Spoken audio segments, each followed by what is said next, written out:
Trump had just been re-elected as president, and the world was reacting in different ways.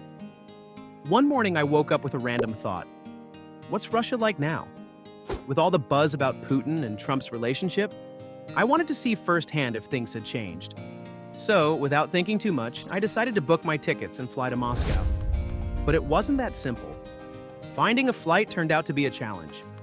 Due to ongoing political tensions, many airlines had reduced their routes to Russia. The ones still operating were either fully booked or ridiculously expensive. After hours of searching, I finally managed to get a ticket, though it involved 2 layovers and an arrival time at 3 a.m. Then came the weather issue. Moscow was experiencing an unexpected cold wave, and temperatures had dropped to -6 degrees Celsius. It wasn't extreme, but for someone used to much warmer climates, it was still a challenge. I wasn't exactly prepared for this kind of cold, but I figured it wouldn't be too bad. Spoiler, it was bad. Despite all this, I finally made it to Moscow. But nothing could have prepared me for what was about to happen. The day started normally. After waking up and getting ready, I stepped out for breakfast at Cafe Pushkin, one of Moscow's most famous old-style restaurants. Ordering a coffee and a Russian pastry, I went to pay. The cashier glanced at my credit card, hesitated for a second, and then pushed it back toward me. She smiled and said something in Russian. I didn't understand, but then she spoke again, this time in broken English. She said there was no need to pay because I was American.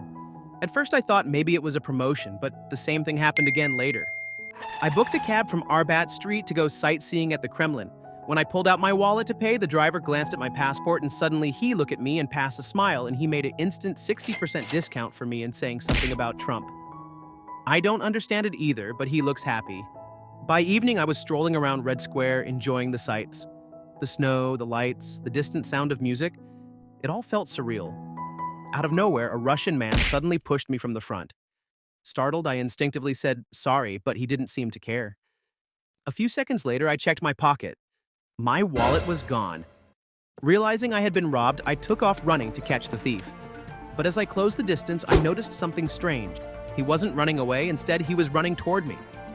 Before I could react, he abruptly stopped, looked at me and said, "Sorry." I was shocked. What? Then, out of nowhere, he asked, "Are you American?" Still catching my breath, I nodded. "Yes, I am." He says, "Sorry, I have seen your USA driver's license. Here's your wallet."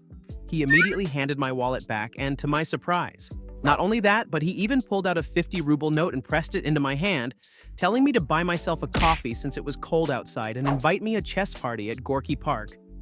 I stood there, stunned. What just happened? Still confused, I wandered, and walking toward Gorky Park with a thief. Just imagine. Gorky Park is a well-known spot in Moscow where locals gathered to play chess. I stood watching an intense match between 2 older men when I felt a tap on my shoulder.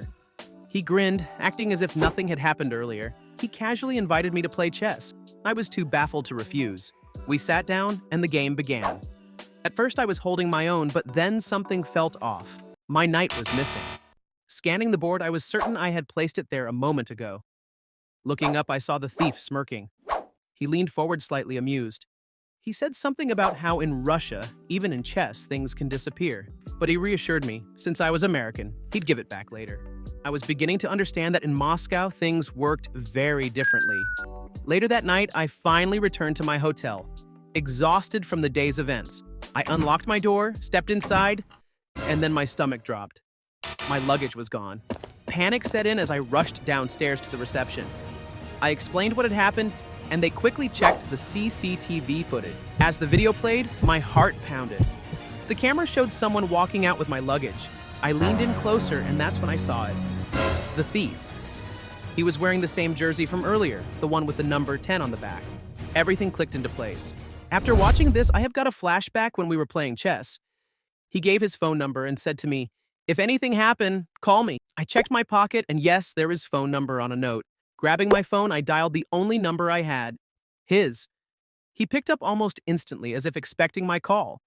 When I demanded my luggage back, he simply laughed. He told me not to worry. He would return it after one more game of chess. So in Russia, losing a chess match could mean losing your luggage too?